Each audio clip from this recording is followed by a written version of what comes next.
Hello guys, welcome back to my channel, and I remain Obinna, and in today's video I'll be reading to you guys my college essay, also known as personal statement, and this is that which I used for my recent college application for fall 2020, also class of 2024. I feel I'm in the right position to do this because after my application to over 60 schools and my decisions from over 40 schools, because obviously I didn't really complete all the schools application and requirements, so yeah, I would say I'm fit to do this for you guys, knowing my experience so far and also being a top time college applier. I can tell that I have something to give to prospective college applicants, so let's get started. Before we actually get in, if you want to check out my college reaction video, you can check that right away by clicking on whichever. I have two parts. I'm actually yet to still upload more. I don't know if it's necessary, but let's just get on with today's video. So college essay prompts differ per application platform. So we basically, American has three standard platforms for you to apply to colleges, and there is a common application, coalition application, and universal college application. So I actually applied to these schools using common application, but I also applied to some using coalition application. But I'm going to use like the prompts for common application because basically it's the same essay. There was no difference, but I would say common application prompts generalize other platforms. So let's just, so my prompt was: the lesson we take from obstacles we encounter can be fundamental to later success. Recount a time when you faced a challenge, setback, or failure. How did it affect you, and what did you learn from the experience? This was majorly the prompts that Common App gave, and I actually summarized to it.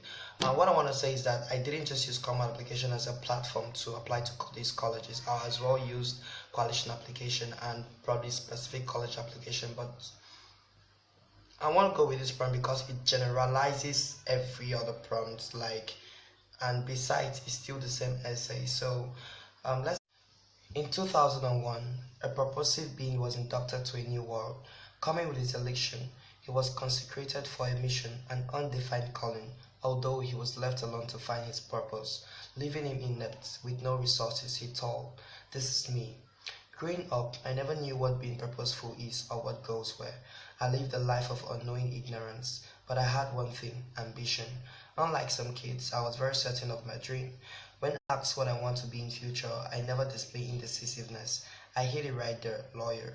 I didn't have convincing reasons why I needed to be a lawyer. It just comes from nowhere. It was bizarre, or wait, the truth of my ordination was speaking.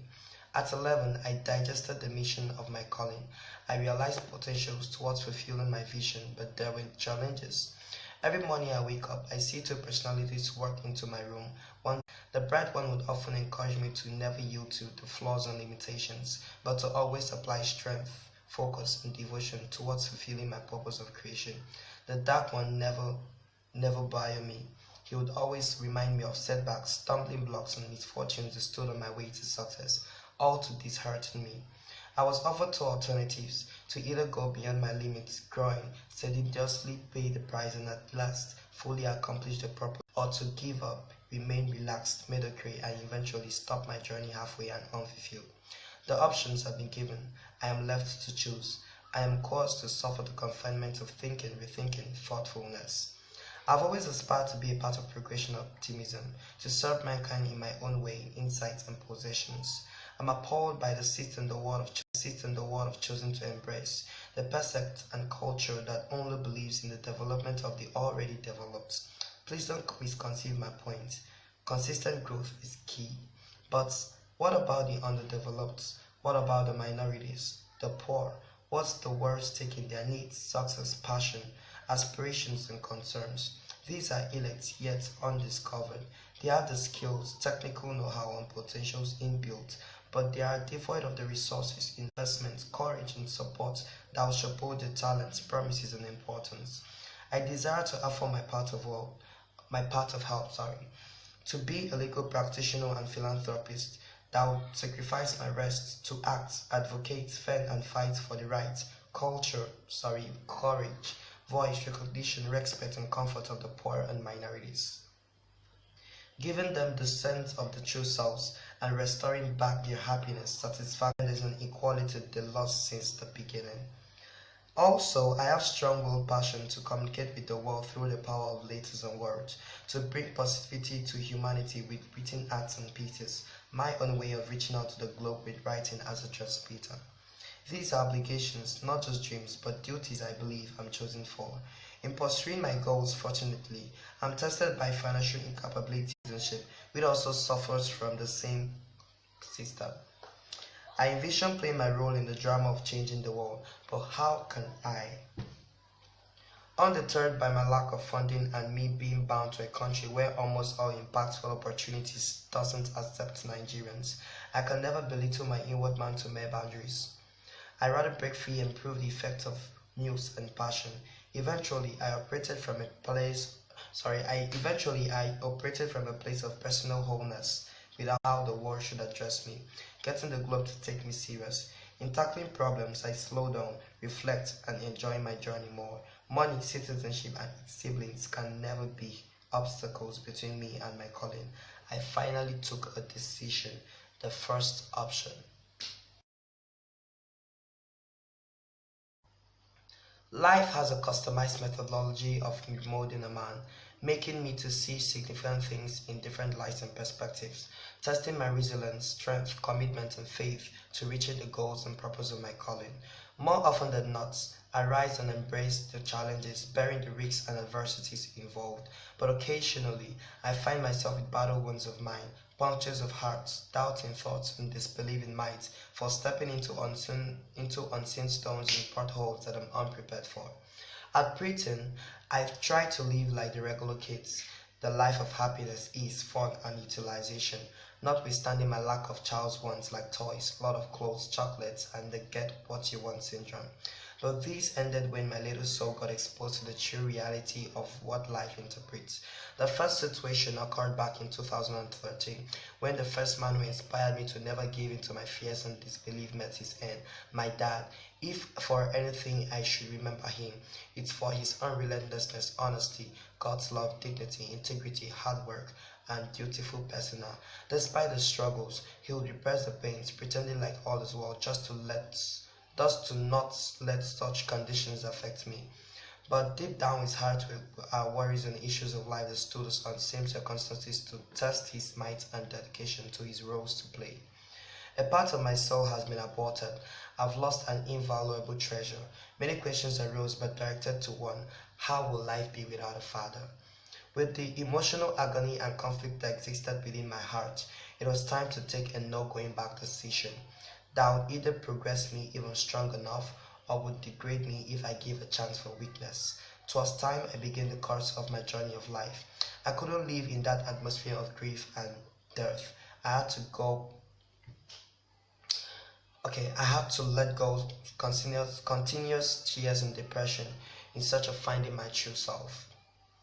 I left for my sister's home to find a new side of me, a new sense of belonging, a new path to living my life. In applying efforts to adopt the new system and lifestyle in my newfound home, I unearthed potentials I never knew I procured.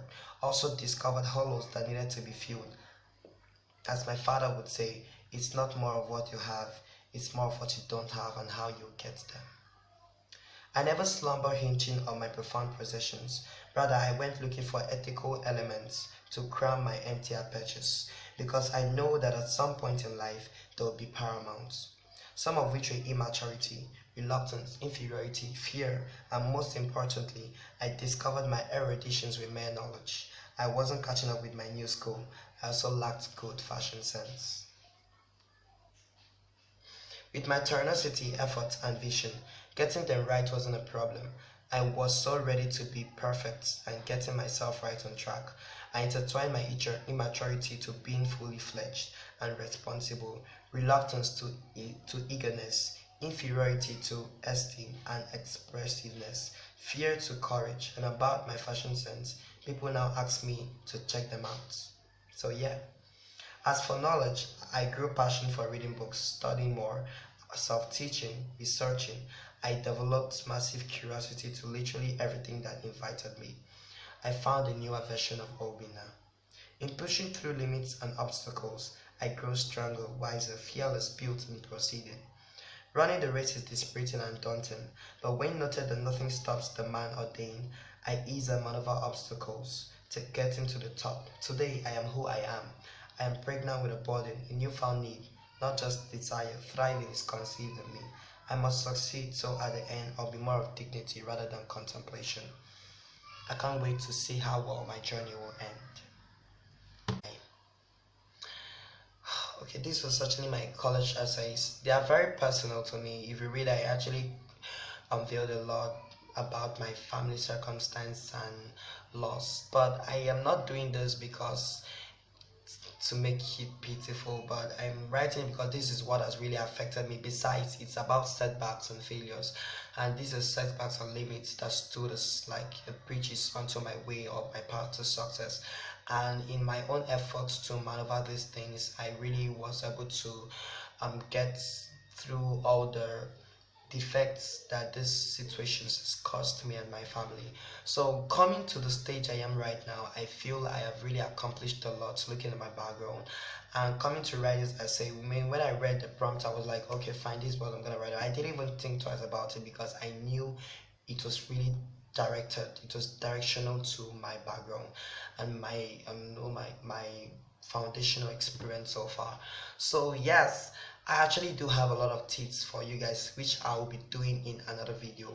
And but let's just end it for now. And yes, that is the college essay that this is the college essay that I actually, you know, I've used to my college application. Okay, whatever, I'm just speechless. So hope you enjoyed it, and I hope you've learned a lot from it. And I'm gonna try, I'm not assuring you this, but I'm just going to try to see how to keep a link to it so you guys so you guys can actually download it if you want. So maybe you want to see how I structured the essay, like the organizational structure. So yeah, I can actually help you guys do that by keep putting a link to for you to download the 2 essays.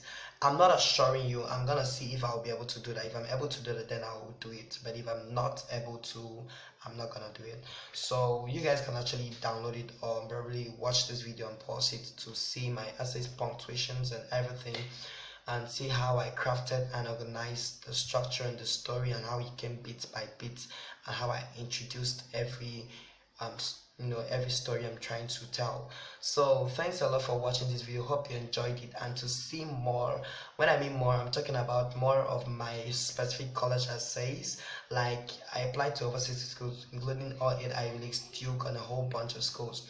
So if you want me to react to like tell you guys about all my college application and all the essays I wrote for the school, then that's what I want to start doing for you guys. Because while I was applying to school, I looked for such opportunities and I didn't see any, so I feel I'm just gonna start it up. So in my next, okay, sorry about whatever that's gonna be going up my roof, but in my next video I'll be talking about my Harvard application and telling you guys everything that how it went through, and reading even my college specific essays to Harvard College. So if you want to see that, please don't forget to subscribe to my channel, give a thumbs up to this video if you like it, and don't forget to share because definitely people also need this information. And comment down below whatever video suggestions you want for me, and let's just get on. I remain Obinna, and bye for now.